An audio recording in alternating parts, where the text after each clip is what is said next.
Hi everyone, it's Junoppa here. Today we will learn about 기 때문에, which means because and because of in Korean. This is too easy. For nouns, you attach 때문에 after it.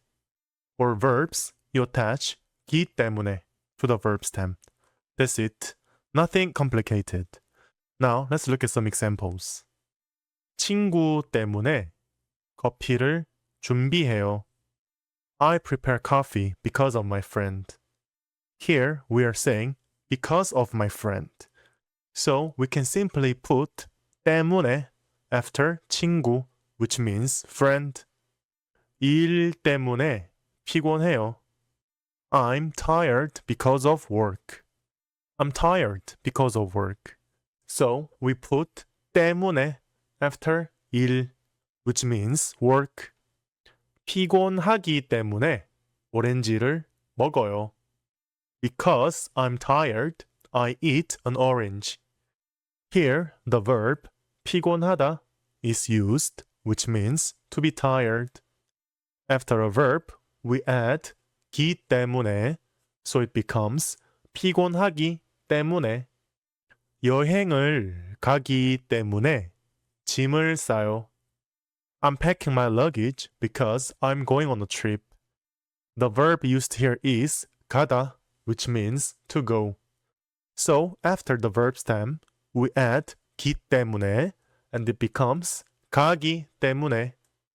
We have already learned 3 ways to say because in Korean. There were 아서, 어서, and 으니까. And today we learned also 기 때문에. Then, what are the differences? Basically, there is a significant difference in nuance. For formality, 아서, 어서 has medium formality. I would say it is neutral. 으니까 sounds a little informal, but not too much. Unless you are in a very formal situation like a job interview or the military, it is fine. 기 때문에 is quite formal, so you would not hear it much in casual conversation.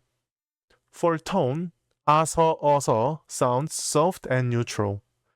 으니까 sounds a bit subjective and aggressive, as if you are certain about a fact or slightly annoyed. 기 때문에 sounds more objective and logical because it is often used in formal situations. So here is the key characteristic. 아서, 어서 has gentle and smooth connection, the most balanced and natural for everyday use. 으니까 has personal and explanatory tone. Sounds like since or because I think. Strong in spoken language. 기 때문에 sounds formal and factual. Emphasizes clear cause and effect. Sounds more logical and assertive. 비가 와서 창문을 닫았어요. I closed the window because it was raining. Here, 아서, 어서 is used. This sentence sounds very neutral. There is no opinion in it. It is simply saying that I closed the window because it was raining. 비가 오니까 창문을 닫았어요. Here, 으니까 is used. This sentence sounds a bit more subjective. You might say this if someone asked, "Why did you close the window?" when it was already raining heavily. It can imply, isn't it obvious that it's raining? 비가 오기 때문에 창문을 닫았어요. Here, 기 때문에 is used. This sentence sounds quite formal and emphasizes cause and effect. Since it is raining, I closed the window. You would not usually say this in casual conversation. And lastly, let's look at some grammar points. We already covered 아서, 어서 and 으니까 in the previous lessons. So this time we will only focus on 기 때문에. For imperative and propositive sentences like you have to or let's, 기 때문에 cannot be used. So you cannot say 시간이 없기 때문에 빨리 가세요. For tense markers like at and ought, it can be used. So you can say 먹었기 때문에 기뻐요. For greeting expressions like 반갑다, 고맙다, 감사하다, 미안하다, it cannot be used. So you cannot say 만나기 때문에 반갑습니다. Now let's move on to some practice questions.